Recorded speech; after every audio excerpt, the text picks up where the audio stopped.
കാട്ടുകുളമേ ഇങ്ങനെ നിറയാൻ കാരണമുണ്ടായത് ഒരു ബ്ലോക്ക് കാരണം. വെള്ളം പോകുന്ന വെള്ളം ഒഴുകുന്ന ഒരു കാനയിലേക്ക് മണ്ണും കല്ലും ഇടിഞ്ഞു വീണു ബ്ലോക്കായതാണു കാരണം. കാട്ടുകുളം ഇങ്ങനെ നിറഞ്ഞു കവിയാൻ കാരണം ഞാൻ കാണിക്കാം. ഇതുപോലെ കാട്ടുകുളം ഇതിനു മുമ്പ് നിറഞ്ഞിട്ടില്ല, ഇനി നിറയുകയുമില്ല.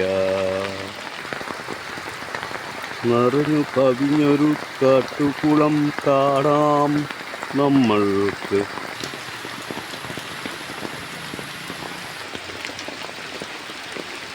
കാട്ടുകുളം നിറയാനുണ്ടായ കാരണം ഇതാണ്.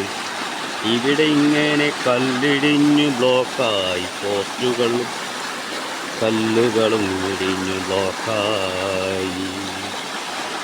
കാരണം